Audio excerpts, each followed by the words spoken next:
The Leaves Danced at Her Feet by Boyd Campbell. Please note, this story contains a graphic and frank discussion of suicide. Please don't proceed if this disturbs you.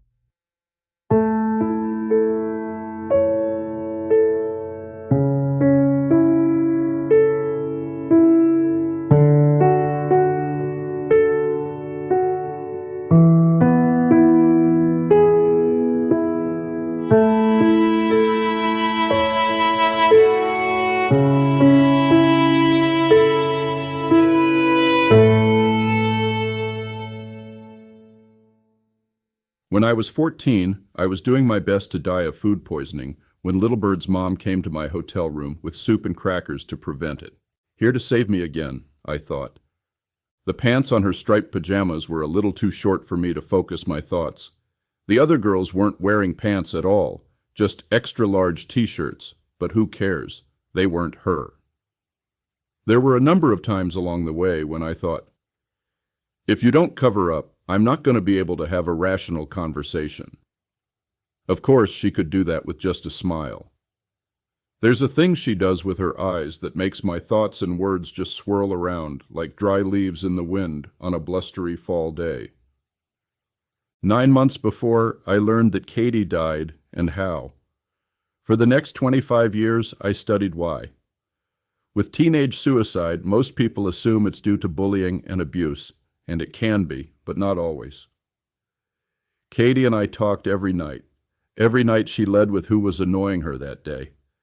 If she were being bullied, I'd know. Sometimes there is no cause. Sometimes it's just neurological.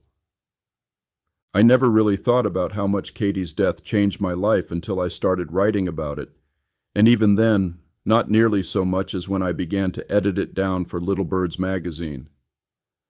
She, in the third generation of her family, was starting to save me too, just like her mother and grandmother. Was I in love with Katie? That's complicated. We were children. At 13, children are filled with romantic ideas and raging hormones. Katie promised to show me her bosom, but if I tried to touch, she would kick me in the balls. I believe she would have delivered on both. Her body was lithe. She practiced both gymnastics and dance. She didn't like cheer. She thought it was a lot of work, and the boys got all the credit. Her opinion on that changed my perception of cheer forever. Our conversations were endless, but long distance was expensive, so we talked on the clock.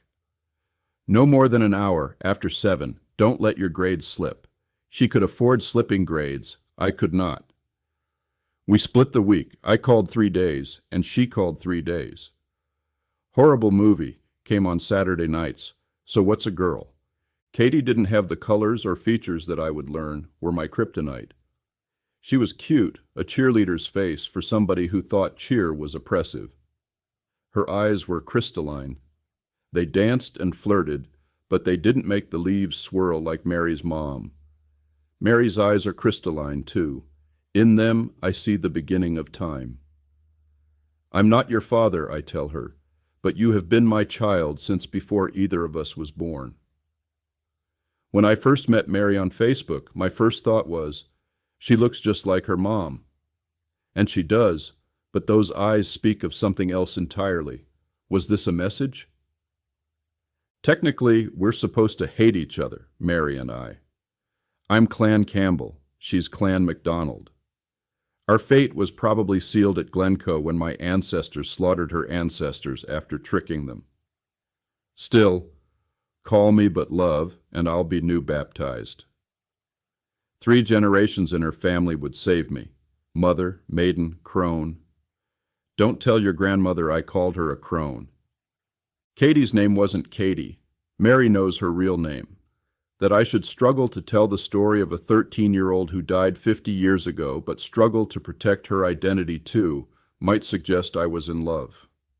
Love is something I experience deeply. The possibility of in love probably died with Katie. I think maybe I loved not wisely, but too well. When Katie quit taking my calls, my mother said I had to respect a lady's wishes. She was too involved with my brother's illness to get involved with my love trauma. Plus, Love between 13-year-olds is by nature inconsistent, even though my mother married the boy she loved at 13. Your little friend has died, she said 2 months later. Full stop.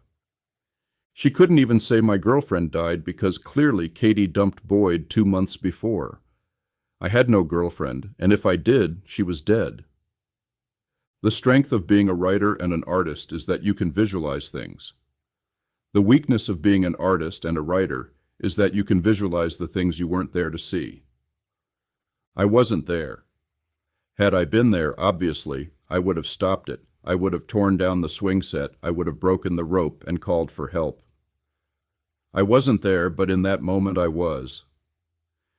Katie wore the jeans with lace on the pockets like the day we met, pink tennis shoes, ankle socks, and the white shirt with the wide collar from her school picture. Her school had uniforms too. Her patented ponytail moved in the wind like strands of silk, revealing layers of blonde and soft brown. She liked to move the ponytail over her shoulder so she could play with it. Her eyes didn't bug out as you see in lynching photos. They were closed. She wore a little eyeshadow and mascara, but not much. Her tongue didn't protrude, swollen from her mouth, but it was slightly open. Her pink lip gloss made her red lips shine.